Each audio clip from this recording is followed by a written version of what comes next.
C'est avec beaucoup d'émotion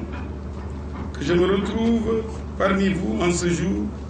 pour commémorer l'un des événements les plus douloureux et les plus tragiques de l'histoire de la République. En effet, il y a 13 ans, jour pour jour, que le bateau le Joola a sombré au large de la Gambie avec à son bord plus de 1800 personnes. Je voudrais tout d'abord, au nom de Monsieur le Président de la République Macky Sall, du Premier ministre, de l'ensemble de son gouvernement et de tout le peuple sénégalais, m'incliner devant la mémoire de ces personnes, sénégalais comme français, arrachés si douloureusement à notre affection et témoigner de notre compassion, notre solidarité à leurs familles respectives. À ces dernières, je voudrais particulièrement manifester mon admiration pour leur compréhension, leur patience et leur persévérance dans la douleur. Mesdames, Messieurs, le naufrage du bateau le Joola, l'un des accidents les plus meurtriers dans l'histoire mondiale de la marine après le Titanic, a suscité beaucoup d'interrogations, mais aussi beaucoup de décisions et d'orientations. En effet, le versement de la somme de 10 millions aux familles de victimes qu'il avait souhaité, le vote en 2006 de la loi sur les pupilles de la nation et l'aide mensuelle octroyée aux 800 enfants de victimes n'est qu'une infime partie par rapport à l'ensemble des mesures que l'État du Sénégal compte prendre pour la prise en charge des victimes du Joola en particulier et pour la Casamance en général. C'est ainsi que le désenclavement de la Casamance demeure une priorité majeure pour Monsieur le Président de la République et je puis vous assurer que les négociations sont très avancées pour le démarrage effectif des travaux du pont de Gambie. Par ailleurs, de gros efforts sont en train d'être faits en termes d'infrastructures routières, ce qui permettra, dans le court terme, aux gros porteurs de contourner la Gambie pour pallier les dommages liés à la durée de stationnement dans ce pays. Toujours dans cette politique de désenclavement de la Casamance, je peux vous annoncer pour très prochainement l'arrivée des 2 bateaux Aguène et Diambogne qui, avec le bateau Aline Sitoé Diatta déjà sur place, rendront la desserte Dakar-Ziguinchor plus fluide. Et je dois vous dire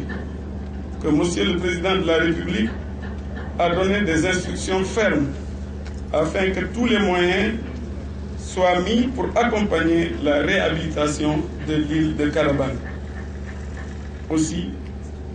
la grande innovation apportée dans le système d'orientation des nouveaux bacheliers par le ministre de l'Enseignement supérieur a permis de juguler la problématique liée au flux d'étudiants venant du Sud, les contraignant à étudier loin de leurs parents avec toutes les conséquences d'ordre social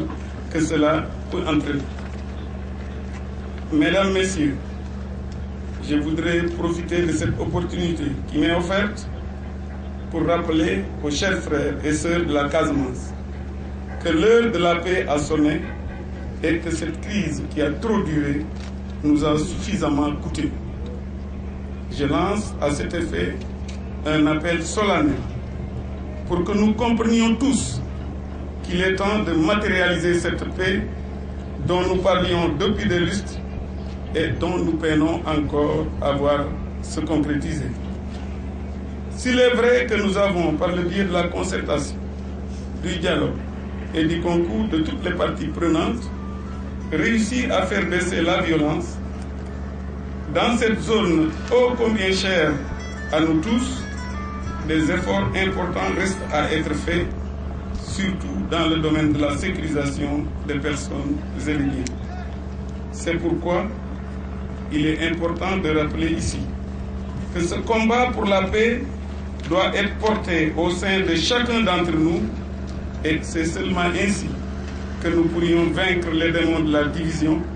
de l'incivisme, du banditisme et de la guerre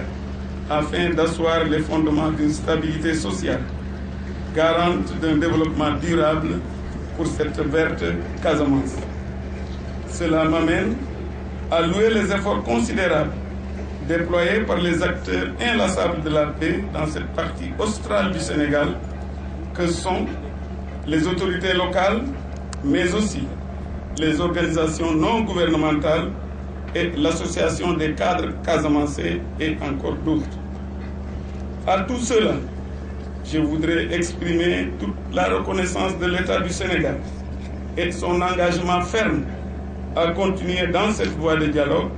mais dans le respect de l'État de droit. Un État de droit, c'est le respect des principes élémentaires tels que déclinés dans la Constitution. C'est aussi le respect des engagements pris vis-à-vis des populations. C'est pourquoi le président de la République, fidèle à ses engagements, a tenu à ce que la probité morale, l'intégrité et surtout le sens du civisme, qui sont des valeurs cardinales, soient instaurées au cœur de la République. Vous conviendrez donc avec moi que depuis ces douloureux événements,